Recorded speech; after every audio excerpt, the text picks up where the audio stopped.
Good morning. Welcome to Community Voice. I'm your host, Keith Paris. Want to thank everybody for joining me live in Guess the who's studio. back? Yeah, guess who's back? I'm no slacker. Welcome back. I'm not a slacker. Guess who's back? Yeah, boy, I'm telling you, it was hard because I had a different routine going on at the crib. Like, oh, I was man. about to say, I know your wife said, "Woo, he gone." Yeah, man, I get up, man, and, brush my teeth, comb my hair, put a top on, and then I'm sitting there just chilling in the crib. So I had to fight traffic this morning. So anyway, it's good to be back. Yeah. Take the rollers out. So good morning, Milwaukee. Good morning, Clark Kent. Who you with? Hey, man, trying to be down with the people, bruh. Hey, man, you know what? I don't see that pain on your face no more. Like, Hey, it's still there. I saw the orthopedic yesterday. Looks like I'm getting an epidermal. And yeah, man, but you should have saw me out here figuring out how to get up those stairs, because the last time I was on those stairs, I fell. So I'm going like, oh, okay. Yeah, so I'm getting stronger, man. This way, so yeah, I mean, it takes time. You don't heal like you do when you're 26. When you're 26. When you're 26, man, you pop them, you back up, man. Yeah. Apostle. Bishop. Man, it's so good to be able to hear music in here, man. I mean, sitting there, you pointing like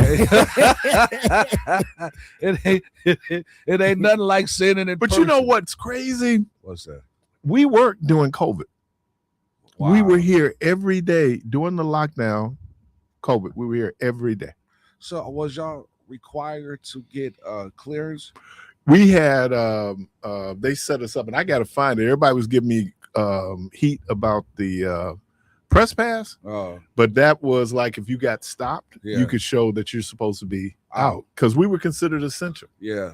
And so, yeah, we were here every day during COVID. And I remember, and today is the first Tuesday of the month. So we have Julie and Brenda. They would call in by phone. Yep. So, wow. How many people they stopped during that COVID? What do you mean? Did they ever catch anybody? Yeah. Oh, yeah. Oh, yeah. Yeah, I don't. You know, it would be like there's a particular barber shop over there off of 60th and Hampton that was open every day. Man, it'd be dark, but you see cars all out there, man. Did anybody doing COVID look like their hair wasn't getting dead? Everybody was, so they would had them down. It was, some people, what we understand now is very different than when you're operating in real time. You hear people talk about the fog of war. And so, we had not seen a pandemic, a global pandemic, since the early, 1917, 1918, when they had the influenza outbreak. So we had never experienced anything like that. And so, man, learning science, and I thought it was, what's the word, prescient, that we had Be Healthy, Be You, because then we had people from the healthcare community talking about it. And then, the number of people we lost, because of a lot of misinformation. We were constantly trying to make sure people got the most accurate information, because what you don't know can kill you. And I remember we first started, I had brothers, black people don't get COVID. The first 4 people that died in Milwaukee were black. And I knew 3 of them. So it became, and then we began to understand how you introduce a not a new virus. The virus has always been there, but you introduce it into the biological ecosystem, and how diseases spread, right? And we don't think about it. Like the common cold is probably the most commonly spread disease, but we it's I learned a lot. I learned a lot during COVID. Because you know what? Because when we was little, I mean, we got that flu shot. And I've been getting that flu shot ever since. Oh, yeah. You know what I'm saying? So when they came out with the COVID shot, I just tell you, it's just the same as the flu shot. I mean, and it had some effects, but it worked. It worked. When I got COVID, I didn't even know I had COVID. It wasn't Rhonda tested. And I thought I thought it was my like sinuses.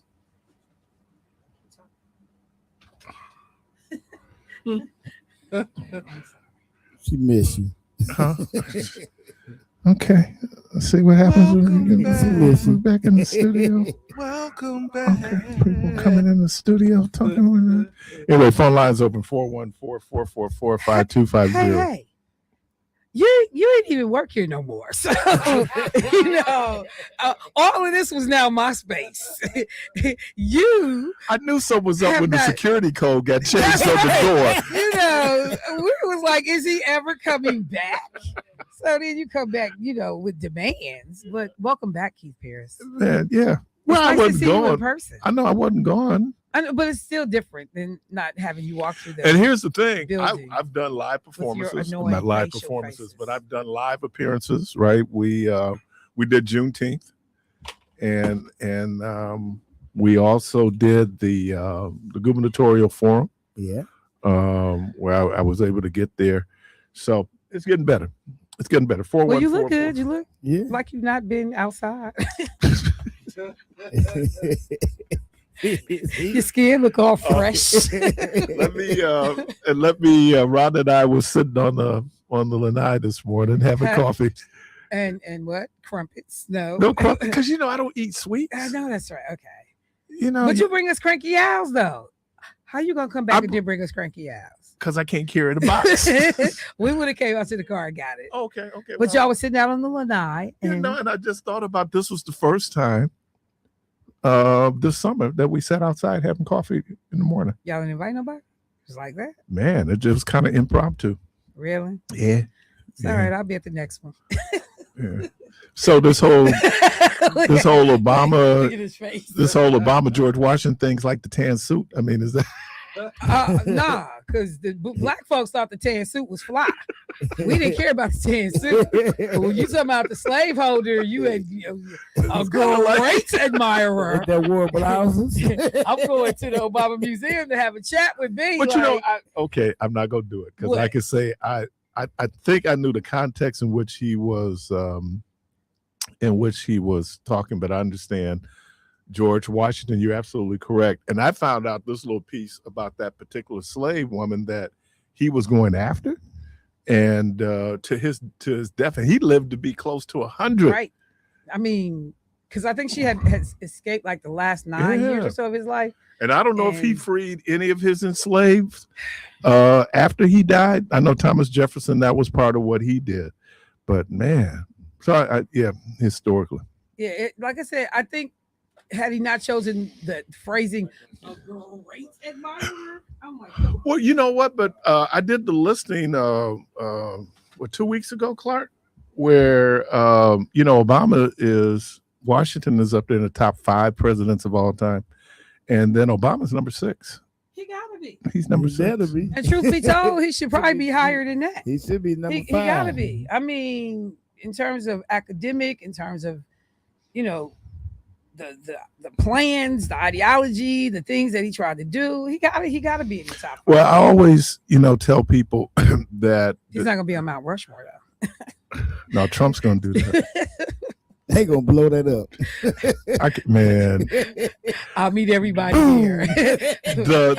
Tell me what time we meet. The pure narcissism that you think you've done so much for, as opposed to what you've done to America. Let's understand that Barack Obama did things for America. You have done things to America. Let me get the caller, and then I'm with you, and I'm not superstitious. You didn't have to make that phone call. Right. The soccer? Yeah.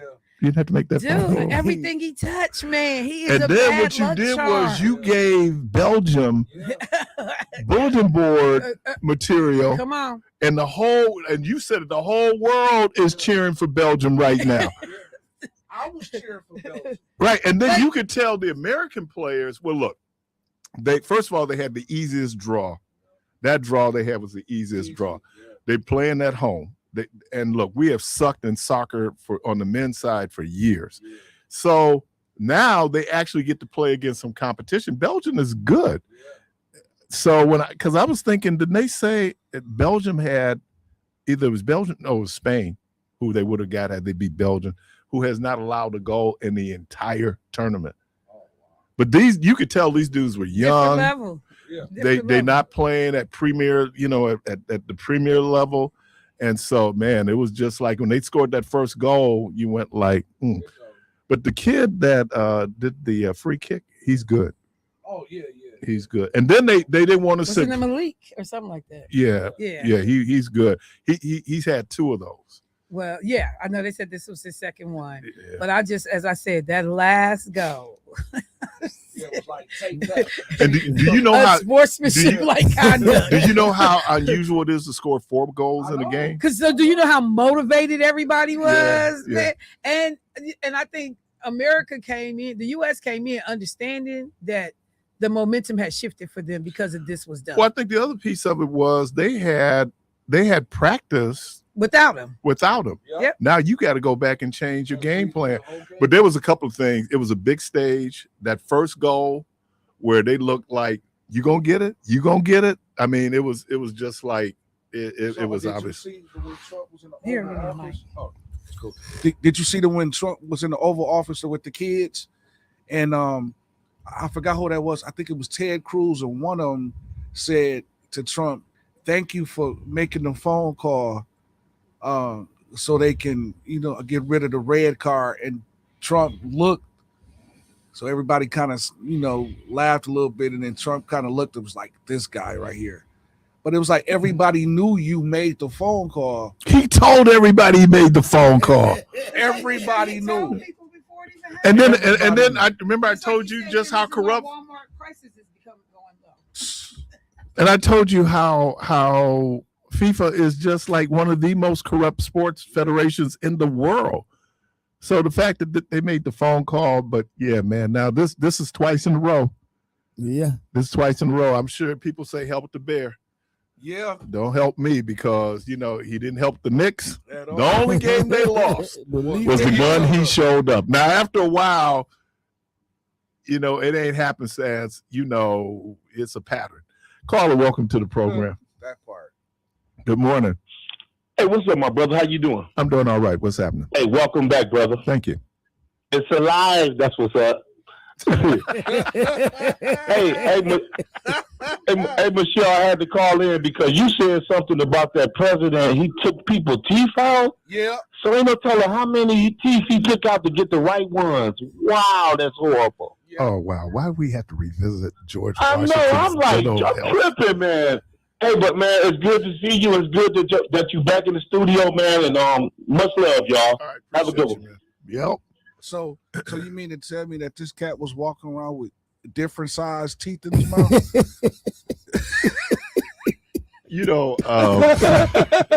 I don't know if you see some of these commercials out there about these dental places, and they show the people's teeth, and it's kind of like, dude, really? What happened? Oh man, let me.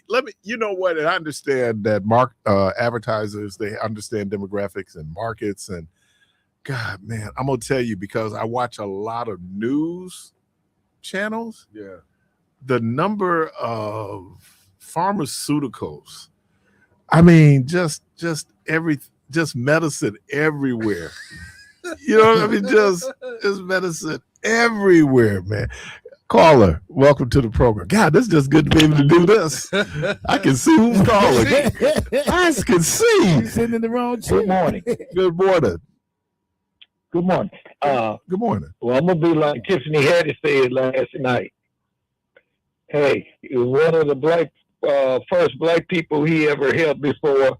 We gotta give him a little bit, and I give him a half credit for that. I don't think he was. Let me not go there. Yeah, you already know. And you're right. And I hadn't even thought about the fact that the dude he got back in did diddly. He didn't do nothing. He did diddly. It was like, oh man, really? Oh, dude. But really think about that, though. I say you're right. You ought to be talking to the TV. Now, look, let's just be honest. I mean, it was going to be tough if they beat Belgium for them to beat Spain. I watched Spain, and I was listening to Spain and watched Spain, and Spain is not giving up a goal. At all. I mean, that just shows you, and if anybody understand, soccer, that means a lot. And then the Americans getting 4 goals scored on them, man. That's like 130, like an NBA game. Was they playing? Yeah. Right, because normally no, the scheme was all wrong. Yeah. I mean, they had a lot going on, and I think that first goal just kind of sucked all the air out of them. They could just kind of tell. And the Belgians was talking trash. And I think too that when you have to change your game plan because you have a player that you was planning for, Right.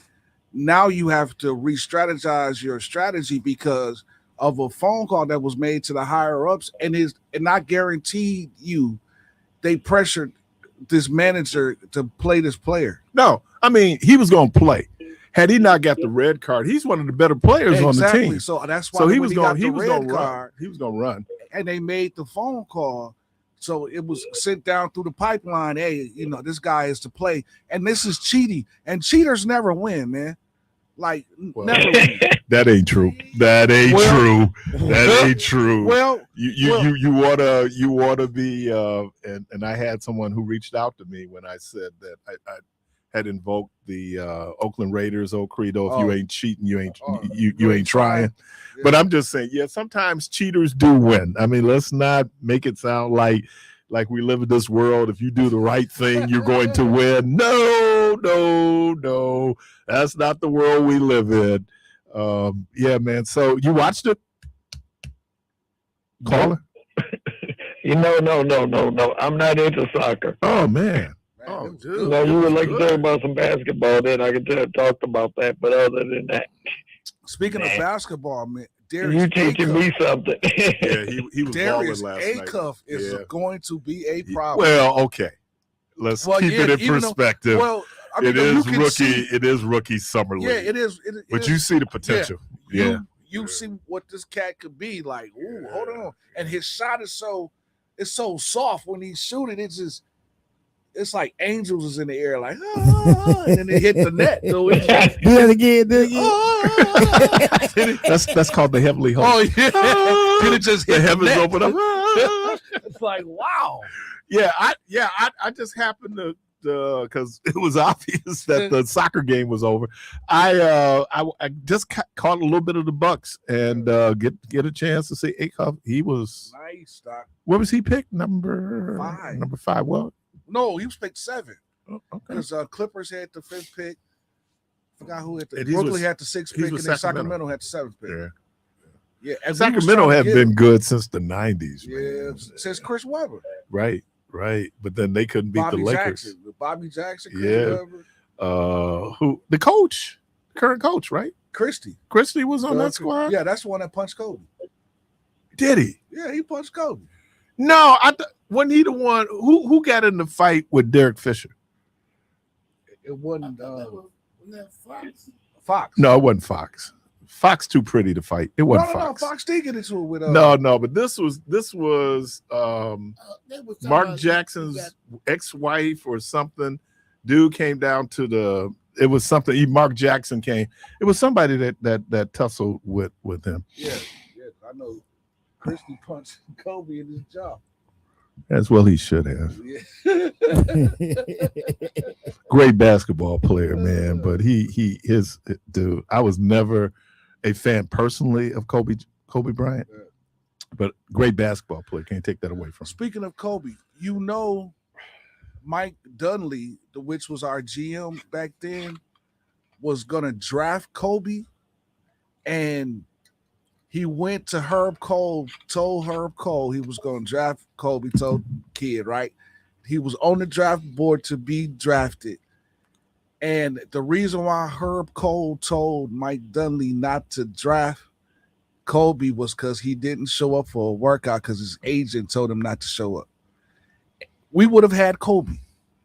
Or he didn't want to be in Charlotte, so he ended up in LA. So maybe we would have, maybe we wouldn't. No, his agent didn't want him to come here, and that's what it was. The agent told him don't work out for him. They had everything planned and set, and the agent canceled it at the last minute. Kobe would have been a buck, man. He didn't want him to come here, And that's what I don't like, man. Like, how you gonna force It players? wouldn't have been bad because that's when Ray Allen was here. Yeah, it wouldn't have been a good team, but man. the agent didn't want him to come. Yeah, that is crazy. Well, I think you have to look at, and if you're able to put people in a position where they can make money outside, so the market becomes important. Yeah. You know, what you're able to do. Like you were talking about Giannis. Giannis was perfect for this market. Yeah. And the stuff that he wanted to do. Miami is it's a different animal, man. It's different, but there is a very large Nigerian population down there. So, you know, I mean, I think, you know, he'll get that, but yeah, man. See, but he ain't gonna have his privacy like he think. You know, well, I think they mess with you and they don't mess with you. Well, but he even said, but like, if you're a big deal, yeah. I can remember a guy. Y'all remember Ronnie Cycley? Of course, right. Syracuse. Yeah, and he played. Man, he was a god down in Miami back in the day. Yeah. You know, before Alonzo Mourning got there, and then Alonzo Mourning got there, and he was able to, you know, do and he built his foundation, the whole thing. I've never seen anybody up in Pat Riley's behind as much as you see Alonzo Mourning. Yeah. But as a matter of fact, she's like my sister. She's out in Portland. Her and her husband, they work for his foundation. So Alonzo man, Mourning's I think foundation. the NBA cheat, man, because Alonzo Mourning, he was in Charlotte, and they orchestrated that whole deal to get him out of Charlotte, to get him to Miami, because they wanted these major teams to have star players, you know, to help push the brand, which it's not fair to any of these other teams. So you might as well just go with LA, New York, Miami, and Boston, and then just play with the market. squads. The market matters, you know. I think, but if you look at San Antonio, built a little mini dynasty down there, and they weren't the biggest markets. As a matter of fact, they weren't the smallest markets. So when you win, it makes a real big difference. But look how long New York, man, struggled. I mean, that they brought in players that they thought could be whatever. I mean, in the 90s, it was just better teams than them. You know, then they go through a real dark period. And like the Bucks, they come at the right time to win an NBA championship. I think in normal years, with everybody healthy, maybe the Knicks are not NBA champions. Yeah. You know, so I mean, it just goes to show you. Hey, well, I'm back in studio. Welcome back. Your dreams were your ticket out. I was watching this piece on the Ohio players. Yeah. Oh man, those brothers, man. Oh, yeah, they can go. But then they did a song that I guess is like that Ohio. Oh, that they did is that they do. That's a big theme song for Ohio, man. Well, yeah, you would think. Yeah, I ended up going, man. I went and bought some music. I watch Unsung, you see Unsung, and then normally I go and buy some music. And that's what I do, and you know that's why they really want to do these type of things, because you know, God forbid, you know, you die and people go in, all of a sudden they buying your music. Yeah. It's like, oh, okay. Why is the albums making a comeback? Vinyl? Yeah. You don't know to play it though. I do. I think it's nostalgia. I think now that the sound quality is so much better. I know my buddy and he argue about digital as opposed to analog. I'm telling you, man, when they go in and certainly when they remaster, man, you hear some things. So yeah, I got vinyl. Cause I know I went in record head, man. They got all type of new house, you know, turntables and man stuff that I ain't never seen. See, the problem though with vinyl is you got to work to play it. You know, your digital music, you just push a couple buttons. I got to get up. I got to find it. You know, it's some work. That sounds good, but you put a little bit more work in. You'll listen to Community Voice when we get back at the bottom of the hour. We'll be inside Be Healthy, Be You. Miss Julie Means, Miss Brenda Buchanan. We're going to take a quick break, and we'll be right back. Right, welcome back, and it's the first Tuesday of the month, so we're joined in studio by Miss Julie Means and Miss Brenda Buchanan of Ascension, Wisconsin. Good morning, ladies. Good morning. Welcome back. You know, I've met so many people in the community that are saying that they get confused because they used to us being on Tuesday, and then we're not here, and then they forget that it's the first Tuesday. But I want to say hello to everybody, and it's nice to know we're missed. And they'll hear you on Tuesday afternoons on the breaks of Al Sharpton.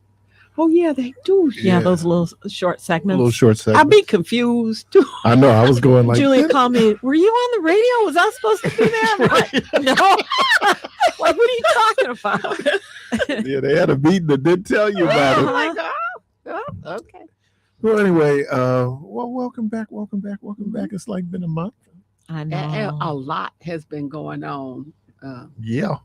A lot Mhm. been going on. You know, I didn't before. We have two primary subjects, but I just read that there is this outbreak of this bacteria on fruit.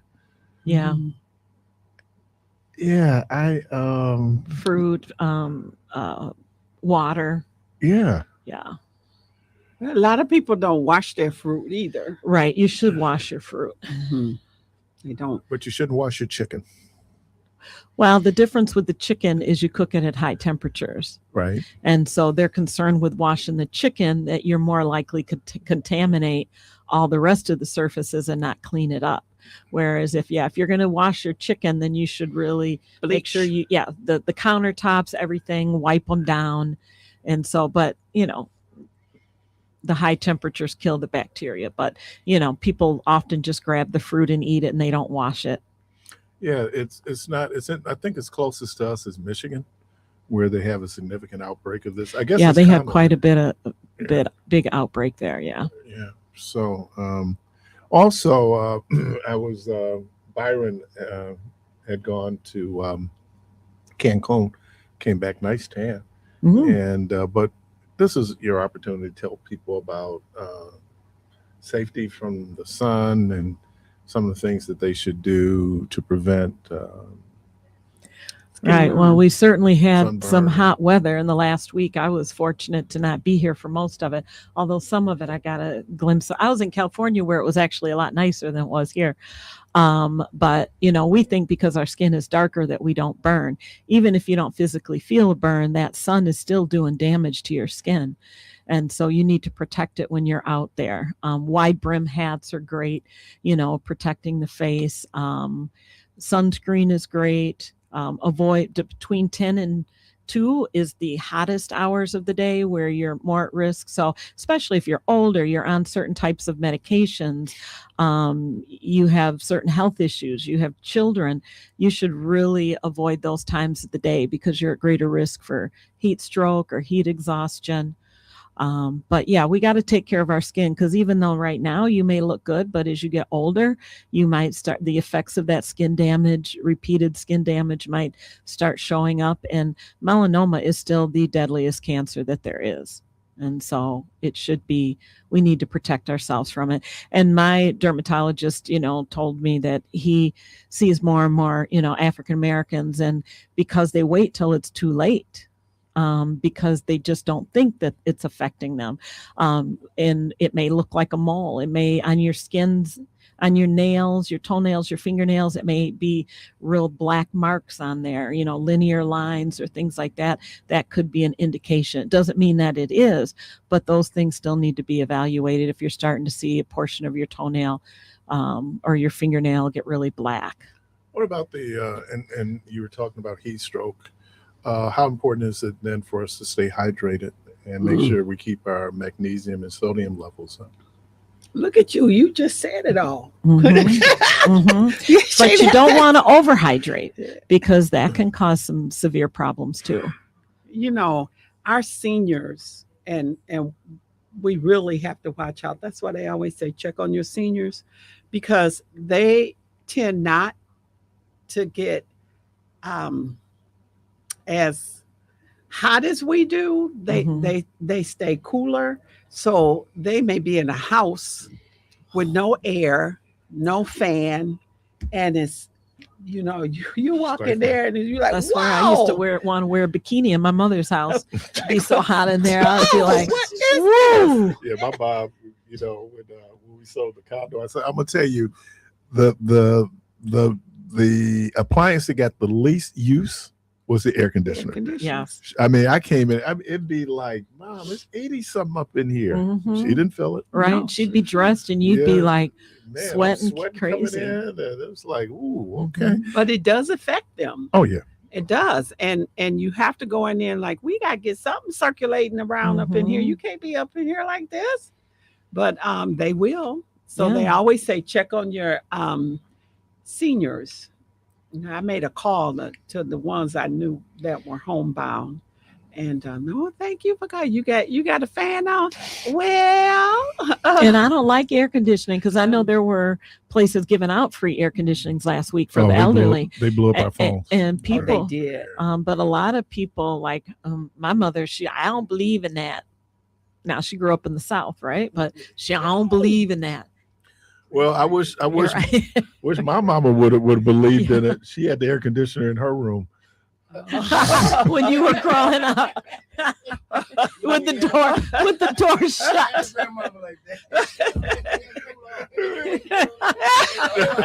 Now that's the one thing, we all had our own bedrooms, but we be burning up, boy. It's just like, I don't know how I think you handle heat differently. I was telling someone I lived on the east side, 1527 North Marshall for 10 years. And when we had that heat wave like last week, even though you close to the lake, it didn't make a difference. Mhm. It was hot. And I couldn't, and he hadn't gone in, whoever the owner was, and put in 220. So he still had fuses. So if I put a little air conditioner in, It was and it was just an blow. efficiency. Yeah. Ooh, and then I just so ghetto. Before I got curtains, Hang up them sheets. I had a Black. nice little cover. That sun be coming in from the east. Ooh, boy, it was hot. And let me do this, and so I don't get canceled. And don't let me be hung over. It was just like that sun would just be like, oh man. So you got to really take care of yourself during the heat. Was it this summer, the summer before last, when they had the fires in Canada? Yes. And the air quality was so bad. was I mean, horrible. you couldn't breathe. So this has been a relatively good summer in terms of has. air quality. It has. But anyway, keep that in mind, folks, when you're out. I felt some kind of way for those folks who were out in DC where it was literally 104 Oh degrees. my gosh. Yeah. And they're out in the mall. In the mall, there are no trees. Yeah. The mall is, there's trees on the sides, but you're out there and be in that heat, and you have somebody who just don't care.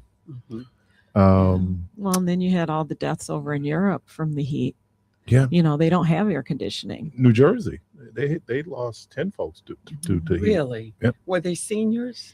Didn't say. They just said that they lost. A lot of psych drugs, a lot of people that take psych drugs, we sweat, and sweat is our air conditioner in our body, and a lot of the drugs prevents that, and so they don't sweat, and they have a problem with overheating. Well, the summer of '95.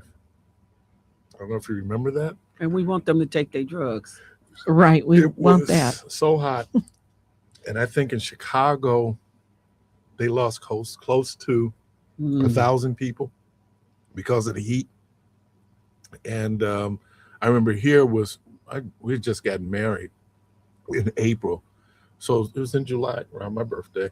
We moved into the Astor Hotel for 3 days because we had no air conditioning. Some people do that. Some people can afford to do that, and they do that because It was relatively inexpensive, but but everybody can't. And the Astors still do that. I don't know. Because we used to send our patients' family to the Astor. It was reasonable. People came from out of town to have heart surgery here. I liked it because it was kind of like a throwback, like it wasn't like the modern hotels.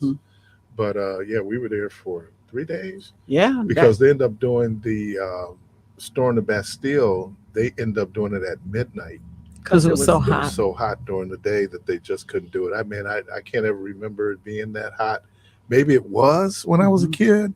Like I said, you deal with it differently when As a you're a child. kid. Yeah, where And if you're not sweating, even if you're not on psych drugs, if you find that you're hot and you're not sweating, you probably need to go to the emergency room because you're probably on the verge of heat stroke or pretty close to it. Once you stop sweating, your body is going to overheat even quicker. And so you're getting severely dehydrated. What about our diets during the summertime? Should we eat a little bit differently?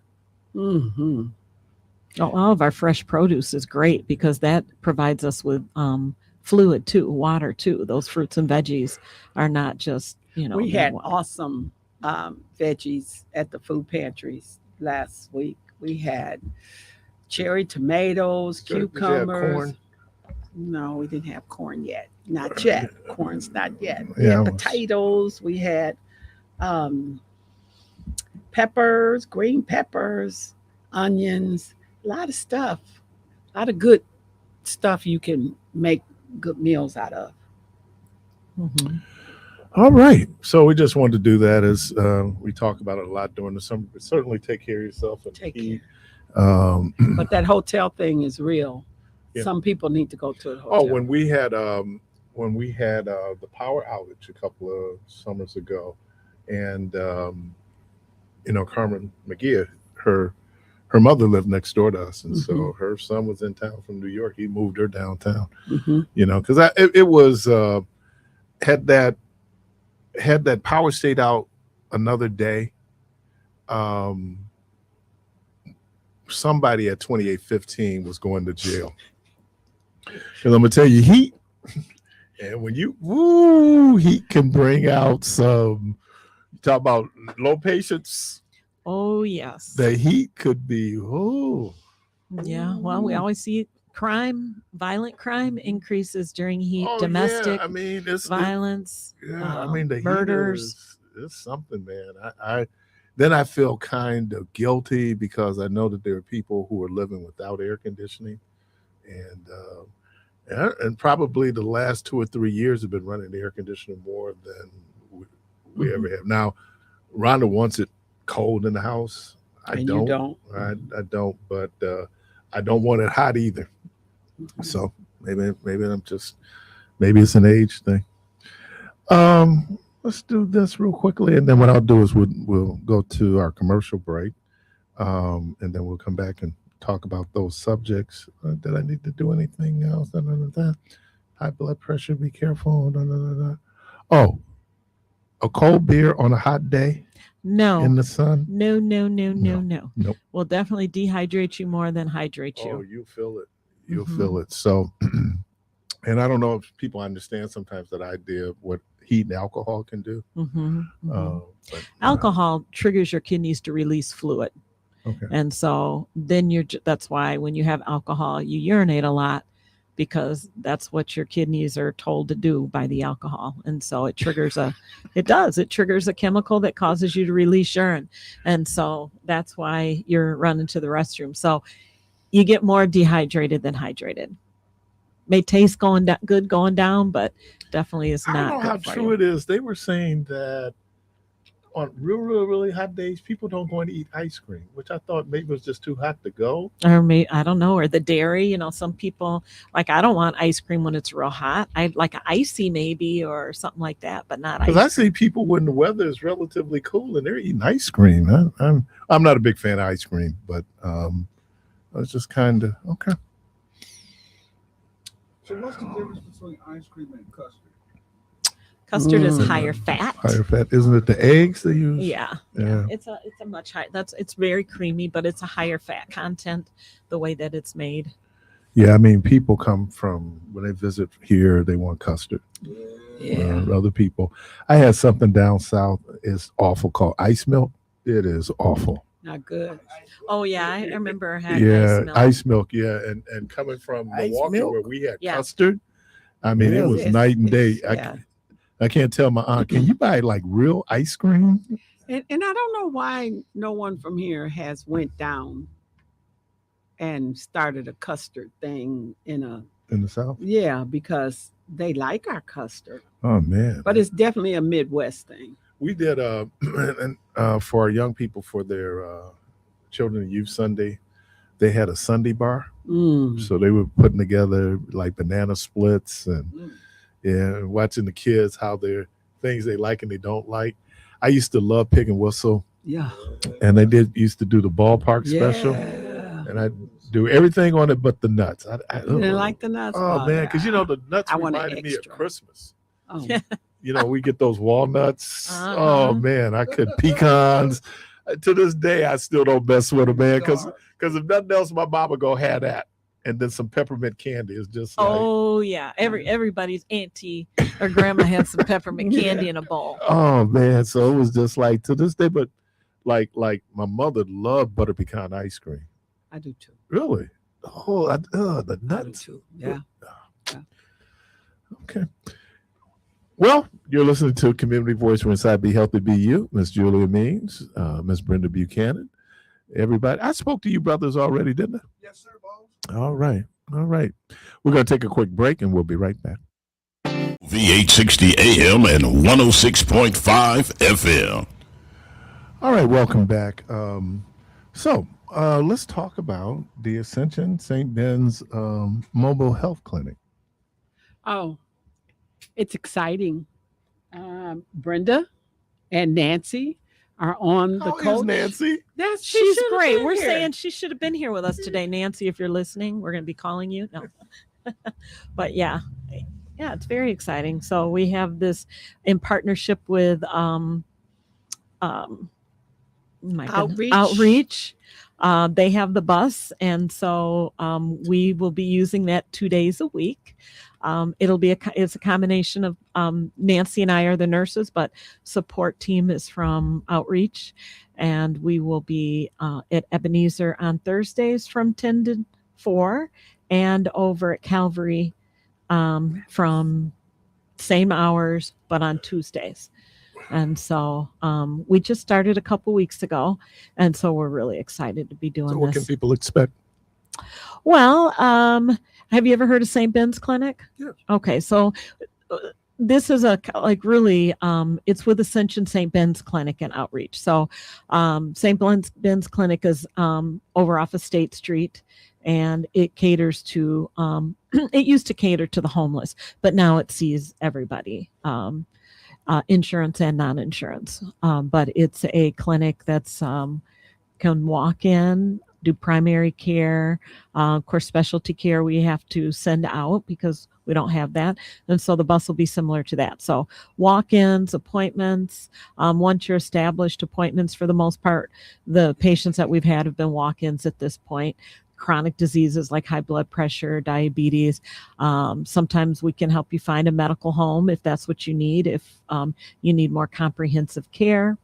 But it's just kind of a walk-in clinic. You come and get your needs met. We don't see children and we don't see pregnant women, but we can certainly help you find someone that can provide those services for you. What about, would you be able to do like blood testing there, or do you have to refer that someplace? Right now, as we're starting up, we would be sending our blood work over to Outreach to be done. In the future, if we're finding that we have a lot of people that we have to draw blood on, then we'll look at doing it on the bus. But right now, we refer out.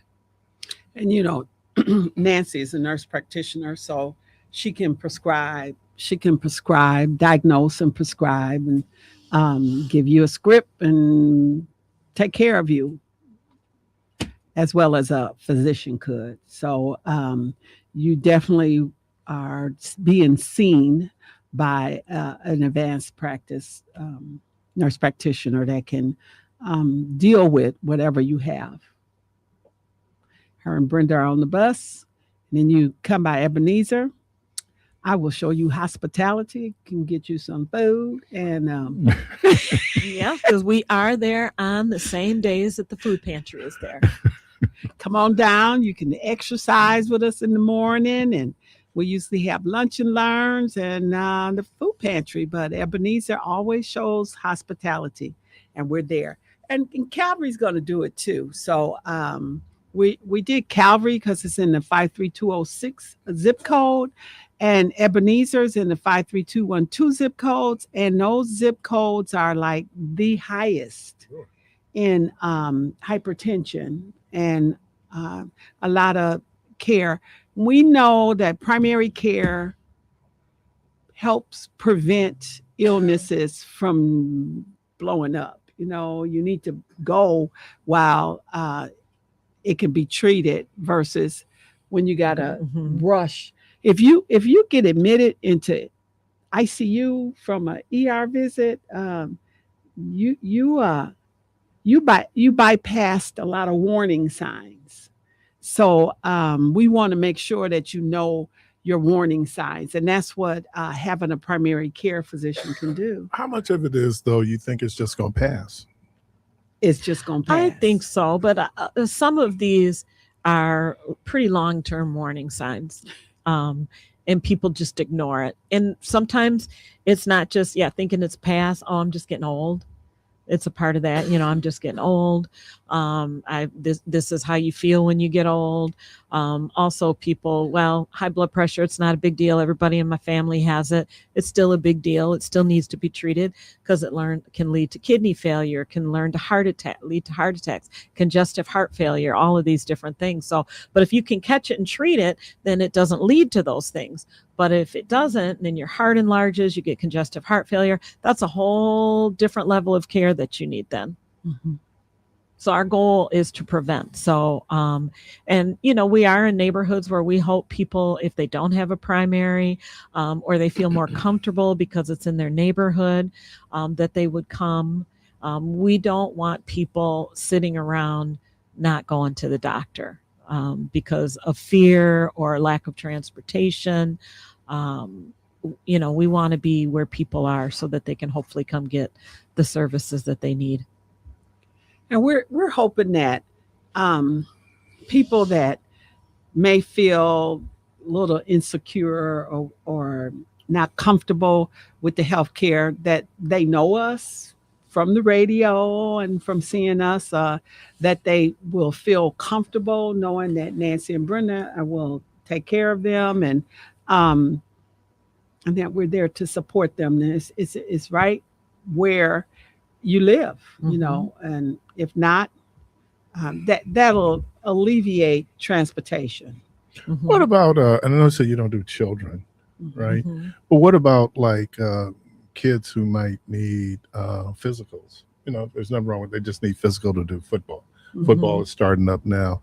So they wouldn't be able to. Yeah, we won't be doing those. Because you have adult medicine, Mm-hmm. then you have pediatric medicine. So you don't want to. And depending on the types of patients you care for, there's competencies that you have to maintain that that I know what I'm doing with a pediatric patient, because they are different. Because the body's still developing, Mm-hmm. and Mm-hmm. Their numbers are different than ours and everything. Mm-hmm. What about people coming in? Are they able to receive vaccinations for COVID? Yeah, influenza? we don't know what all vaccinations we'll have. We'll certainly have flu, most likely COVID.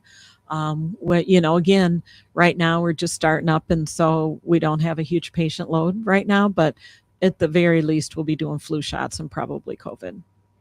Even now, how important is it for people to get flu shots? I know people think summertime, they don't think it's flu season. Yeah, I mean, there's always flu around, but of course in the winter months, it becomes worse. So we really like September. October is really ideal time to get your flu shot. But we'll start earlier than that, more than likely, because the colder it gets, the more or less likely people are to get out and about. So we'll start those. I'm not sure, probably in September is my guess. It also depends on when flu vaccine gets in. That kind of sets our timetable, but we will be doing those things on the bus. Get on the bus. Yeah. Don't make a big bus.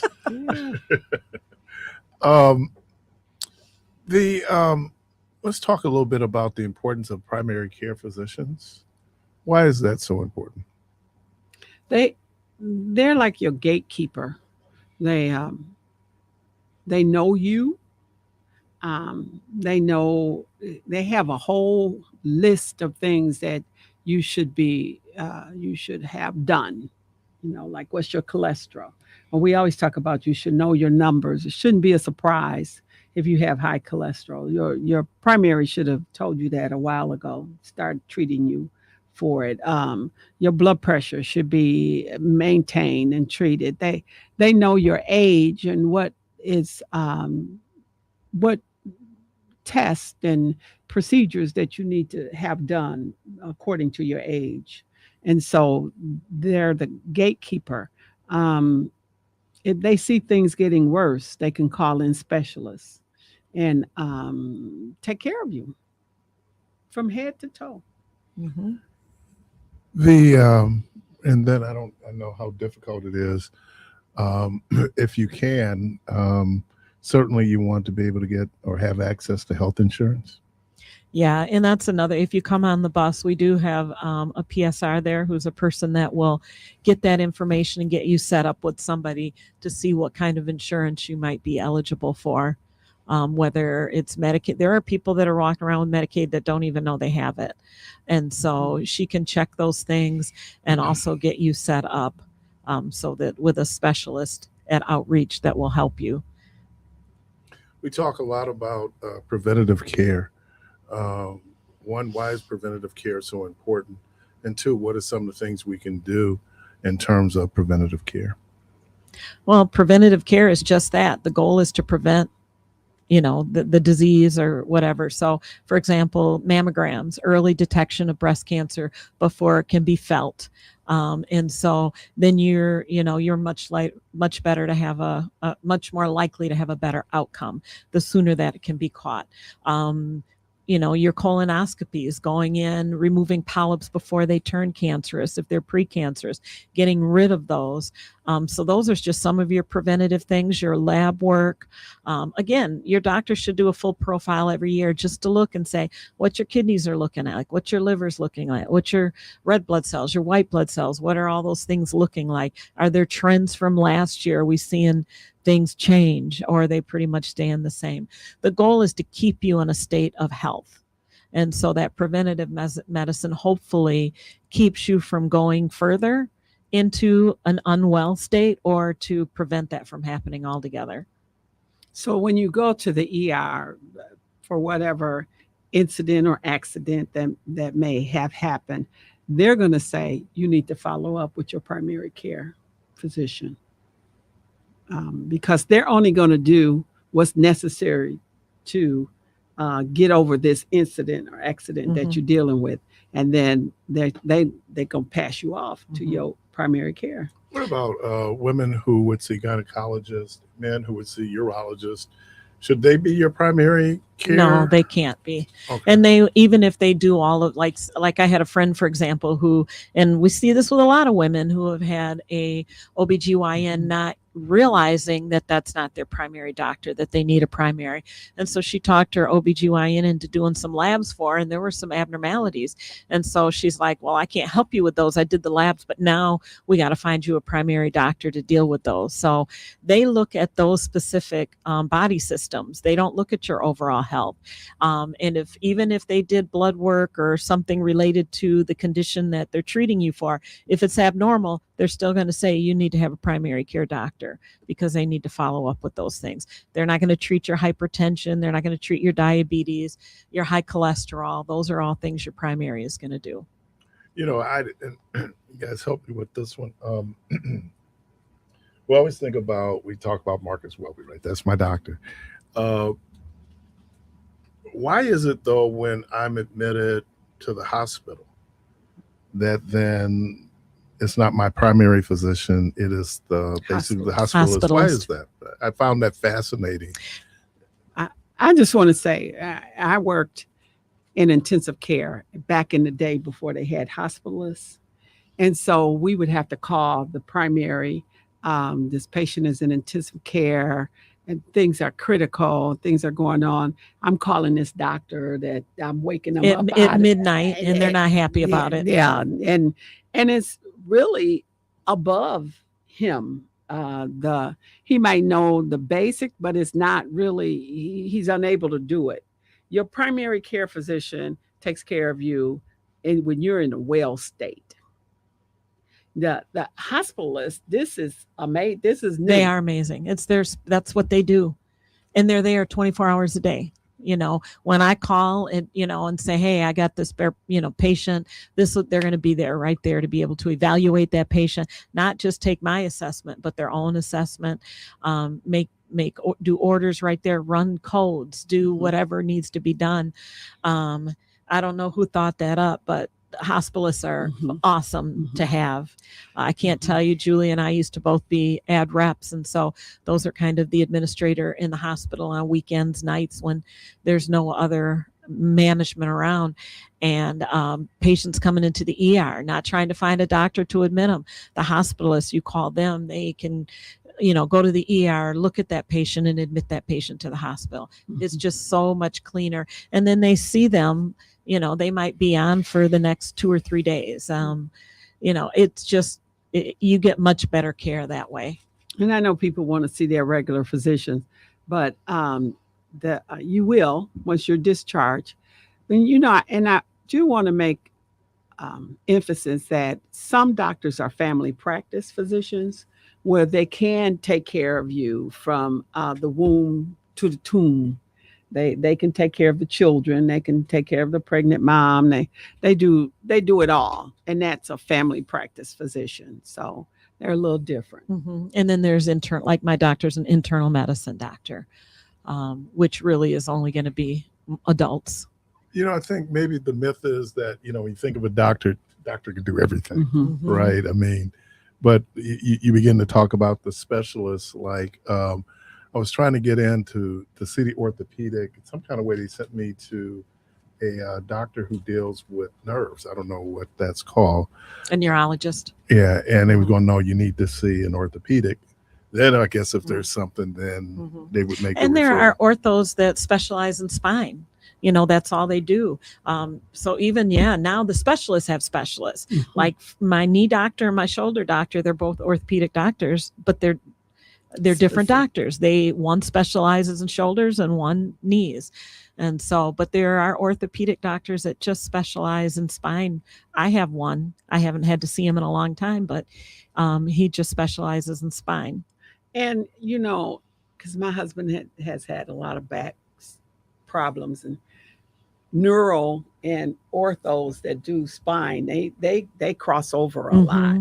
Yeah. So I can understand why they would send you to one. And you needed. Well, they was trying to get me in based on the symptoms you were having. Right.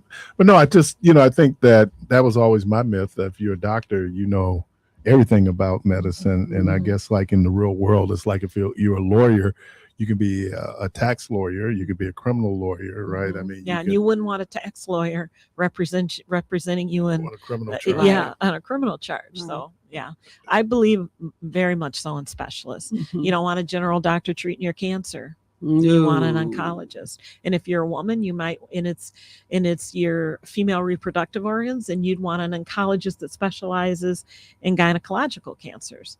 So the more they can specialize, the more expert they are and the more they know. And I would say Dr. Welby was a primary care physician. It's like family doctor, right? Yeah. And that's when doctors still, now I understand now there's still where, I know certainly for the disabled and for the elderly, they can send out a PA now. They actually do home visits where they actually go in and see folks. Nancy and nurse practitioners. Yeah, Nancy used to do home visits too. Yeah, where you can actually go in, and then of course televisits. That's a new thing. Yeah. Well, I still want you to touch me though. I want you to, because I mean, it's okay for like a follow-up, I think, or something simple like, you just got out of the hospital and the doctor just wants to touch base with you. That might be appropriate. Now, if you got a wound or something serious, they're going to want to see you in person. But, sometimes they're appropriate. But for most things, hypertension, how do you evaluate that? I want to see a person, diabetes, those sorts of things. A cold, maybe, just but even an earache, they want to look in your ear.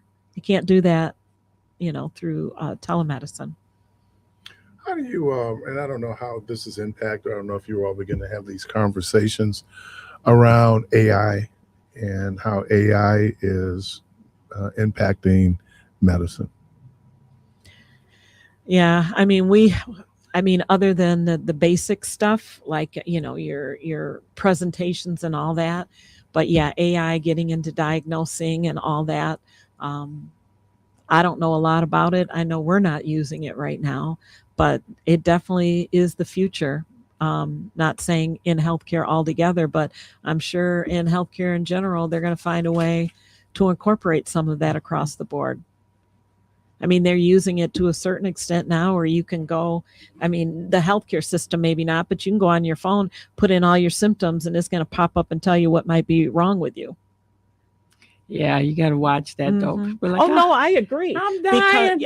Well, yeah, I'm you dying. see that all the AI time. goes, People, yes, you are. yeah, you are. Yeah, but there's something to be said for touch, Yes. feel, Yes. smell. Mhm. All those things are part of your And I don't know assessment. how good, people always ask you, like, which is always a difficult question. What's your pain level from Mhm. 1 to 10?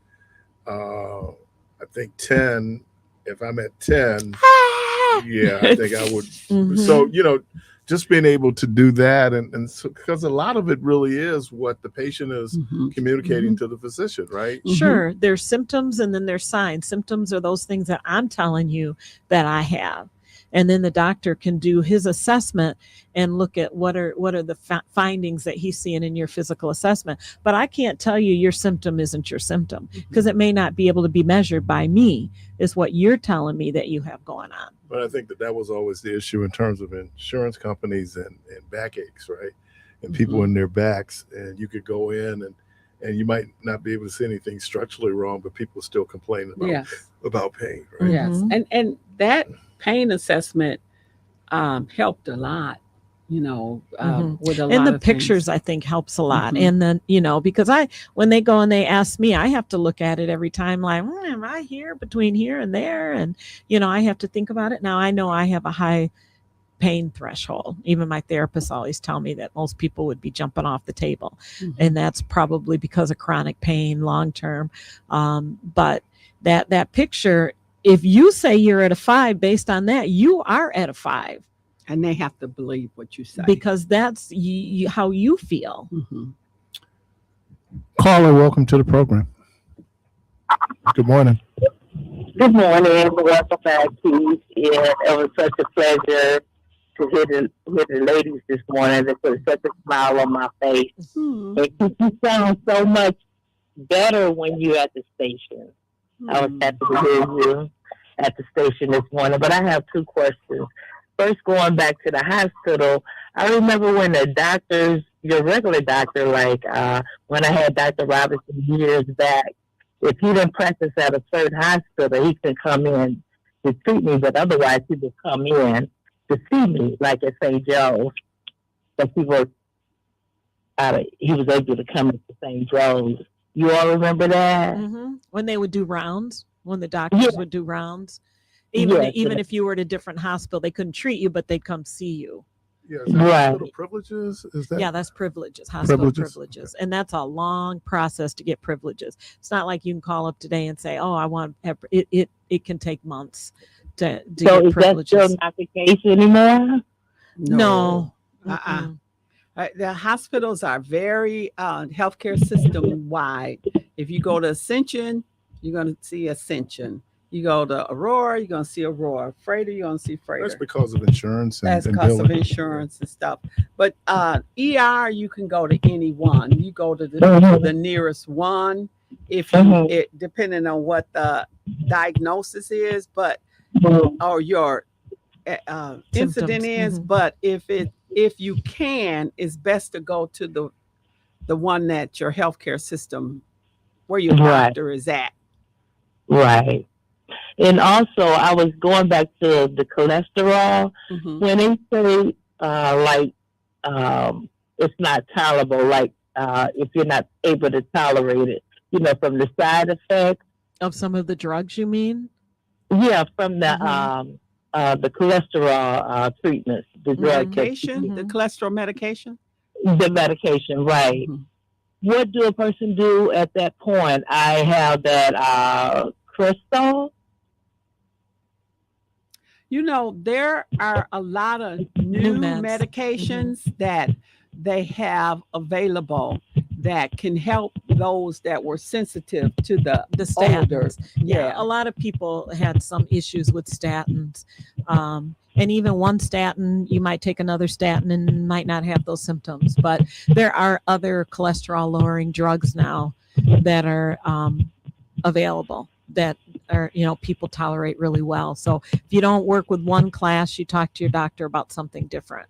But you don't want to have it untreated, because then that can lead to strokes and heart attacks and things like that. So you want it to be treated.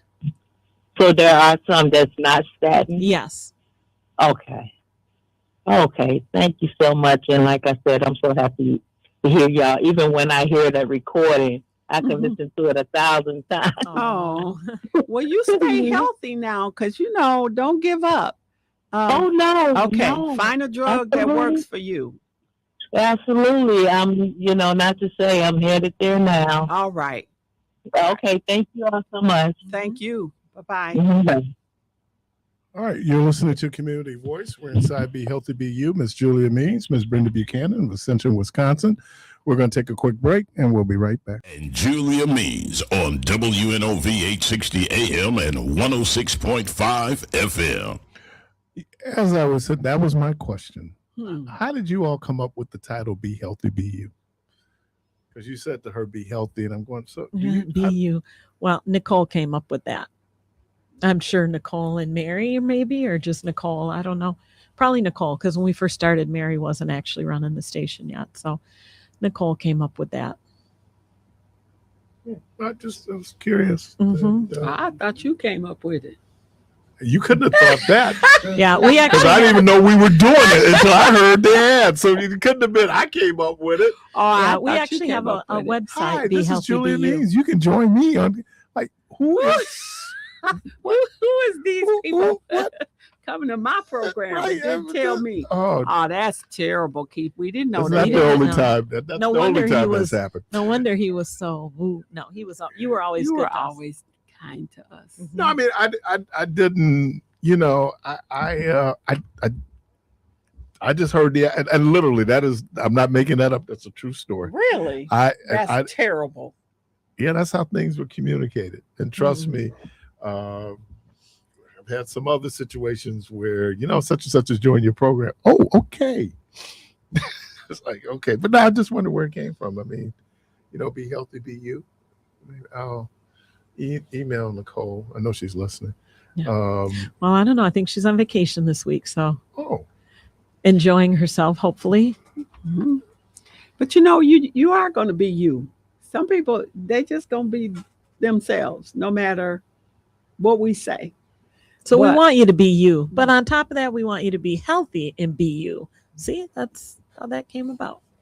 I just I always wondered how genesis of things are important to me.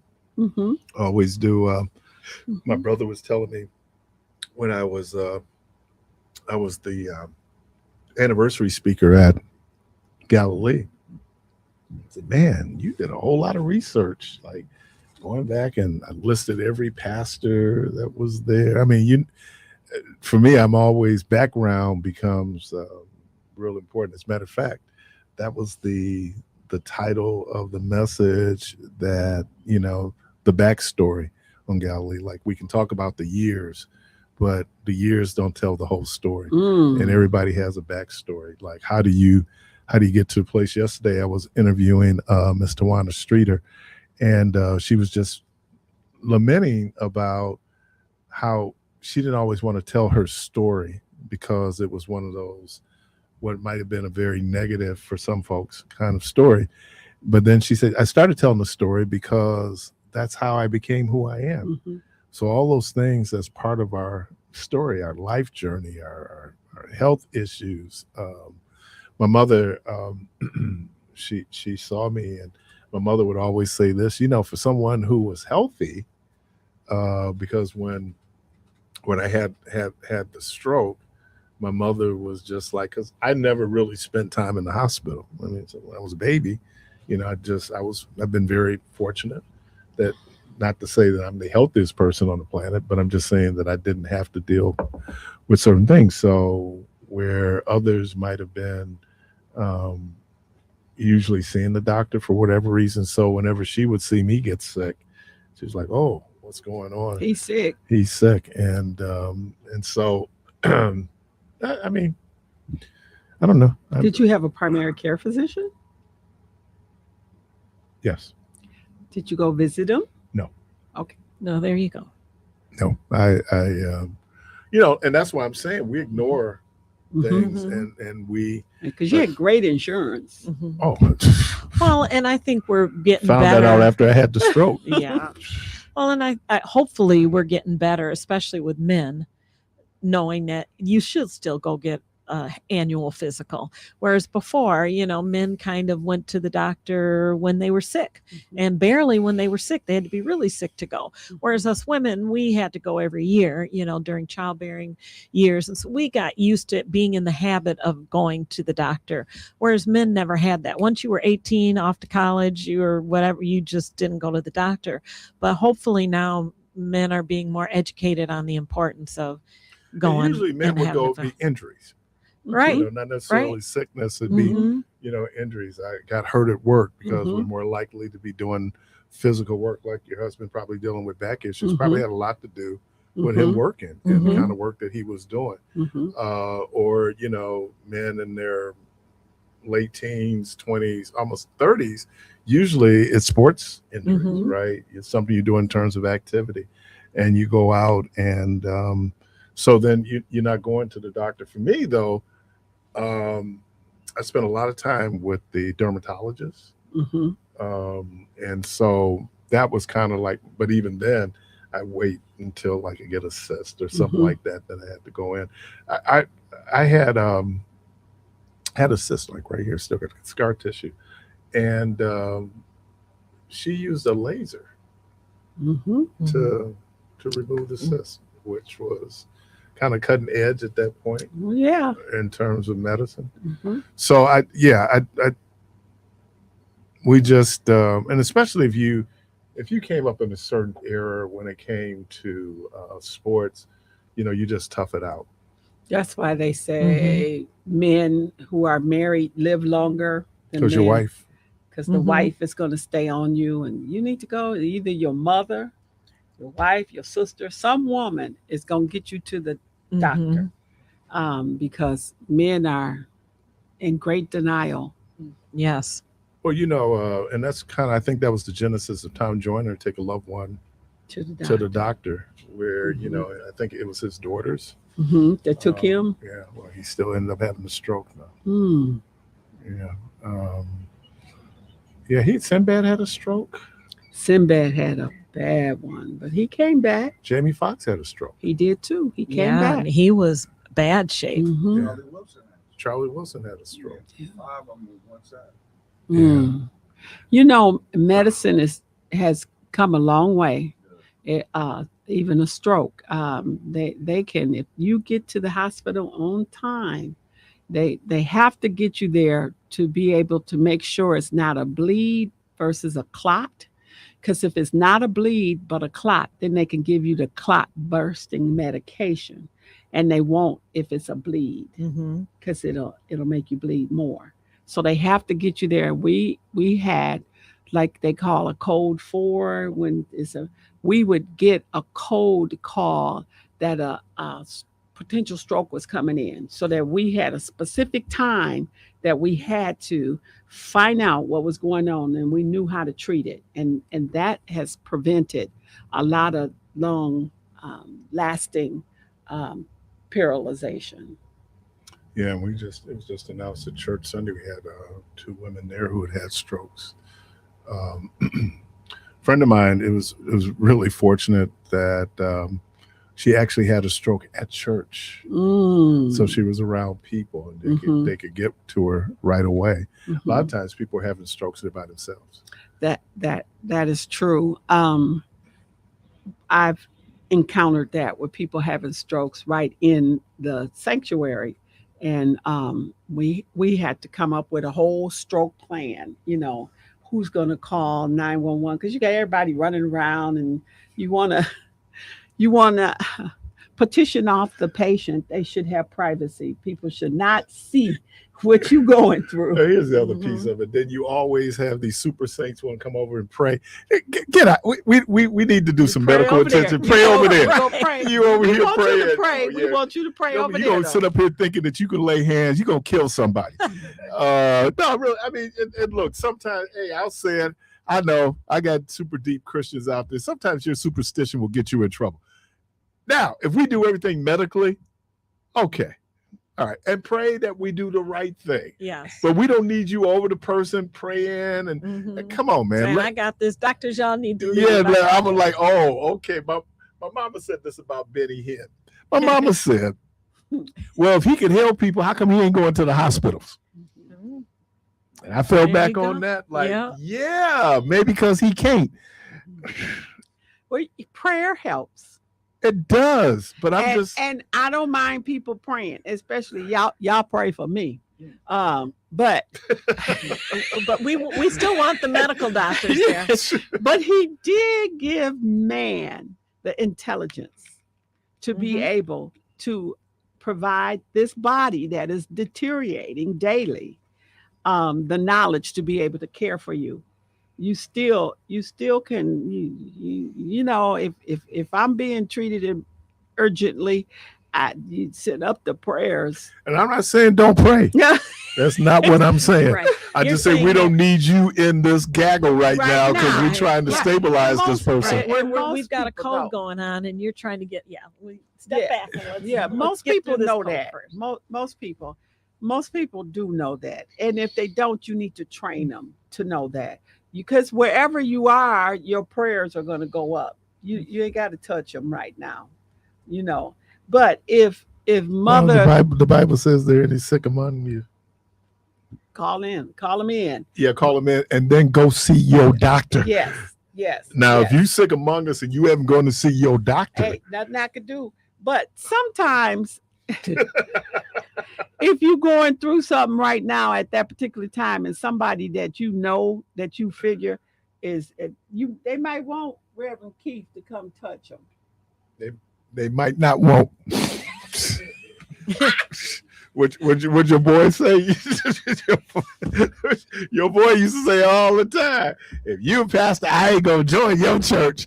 Like I said, if I was a pastor, I would want you to join my church. Yeah, so certain people might that touch that you give them might give them the courage, the strength. Okay. They know that you with them. That I didn't go to medical school. You didn't, but I'm telling you, touch means a lot. It does. And if I'm, going through while they working on me, you come over and touch me, that could mean so much to that person. Okay. And they said hearing is the last thing that you hear that goes. Yeah, you can still. So you're saying, Mother, we're praying for you. Mm-hmm. And I'm not saying. And Mother, we call 911. And they're on their way. But as Kennedy said, we call 991. 99. We call 991. No, you need 99. That's a special. You in You need 991. You're gonna be waiting for a while. And I don't even know. And I will tell you all, Julia Means has one of the best bedside manners. But when Julia Means go, because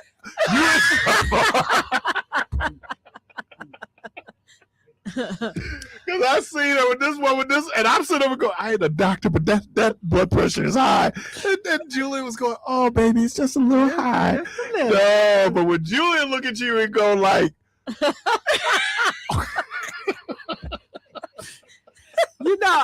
I ain't saying all hope is gone, but it's happened. I got another nurse at the church that I usually go to, and she'll go, move out the way, Julia. I got this. You dying. I gotta put this to you. You're dying. Oh my God. It was just like when I was talking about Commissioner Barrios, and I had my blood pressure so elevated that they called 911.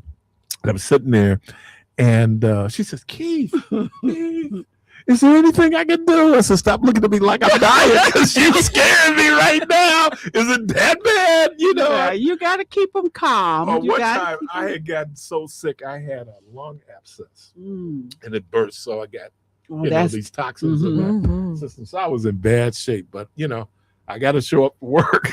And I walked in and my buddy, Pastor Russell Yancey, looked at me. He go, damn. I could not look that bad. You're like, uh-oh. So when people come in and they got that look on their face like I was doing okay until you walked in and Lord, I think sometimes you gotta keep them calm. You gotta keep them calm. Yes, and let them know that. But that bedside manner is important. Prayer is on the way. It's on the way, and so is the ambulance. Yeah. So and the code team. What was the joke somebody was saying? Don't call it ambulance. It's too high. Call me a cab. Hey, you know what? That's funny because we hear that or I'm just gonna drive them. No. 911 is your best bet at having a better outcome. My roommate Ryan Buxton had some kind of medical. He got on the bus with his dog. They said, Mr. Buxton, next time when you call 911, why are you on the bus? He got on the bus. Yeah, they have machines and medications that they can start in the ambulance. Right. And then the ER is waiting and ready for you. If you're having a stroke, that neurologist is waiting and ready for you. So and let me, and I did it before, I'm going to do it again. Let me shout out Bell Ambulance. Man, they're in our community. Yeah, but their level of care, I mean, over and beyond what they're doing in terms of your vitals, but even how they're told and how reassuring it is. You need that. Right, because you do. If you're freaked out, you don't need the people caring for you freaking out too. Or not paying you enough attention. Yes. Right. You need somebody that you can tell that they genuinely care about you. Yeah, because they transported my mom and the way that, I mean, both taking her to and from, I was just real impressed. I was like, okay. You need that. Yeah. And that's why I'm saying, Reverend Keith, they may need you to lay hands on them and just say, we got you. We're praying for you. And nothing wrong with that, but you don't need the whole church. That's what I say. You have to designate certain people, and you should do that before it happens. And we have a designated code team. We know who's going to open up the door, who's going to, bring in the paramedics. And we have all that set up because people get in a frantic and you don't know who's doing what. I don't know what it was about this preacher. And I guess he wanted to show, because, we have a lot of influences on our faith. And some people are really literal when they read certain passages of scripture. And so he wanted to show the power of prayer for healing. So he went to visit one of his parishioners who was sharing a room. And so he came in and she said, Pastor, pray for me. And so he prayed for her. 2 days later, she died. She called him. What? Said it didn't work. She said, Pastor, the woman in the other bed went home. I'm still here. Whoops, prayer jumped to the wrong bed. Should have specified bed A. And because I'm a black preacher, when they tell the story of Lazarus, they said Jesus had to be specific because if he would have said, everybody would have got up. Only a black preacher. Everybody got up. Yeah, I heard that. Oh my God! But he prayed in this. I was like, I'm too through. You need to come back out here. So I don't want to be the one that I prayed for when they got worse. I just don't want that. I don't want that. My legacy. Like, don't call him. Don't call him. Don't call him. But I think you're right in terms of, I think I emphasize in this space the importance, though, of the material. This is not to negate the spiritual, right? But it starts with material. I mean, that's the world we live in. And then we go from there. I got very upset with certain religious folks who were very against the shutdown initially, part of COVID. But what was amazing was the number of religious folks who were dying first from COVID, right?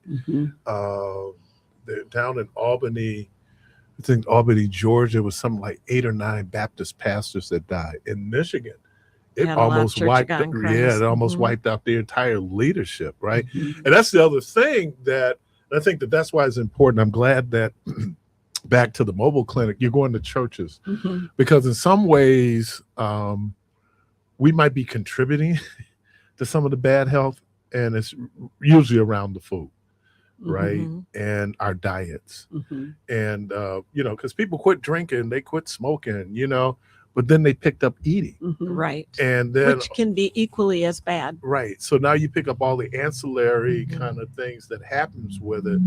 And so I think the importance of talking about that, the importance of, I know we used to regularly at Metropolitan, Sister Yvette Morrow, who's a registered nurse, she would do regular blood pressure screening, like after church, like people come out and so it's things like that where we can begin to talk about this whole holistic ministry where we talk about wellness, right?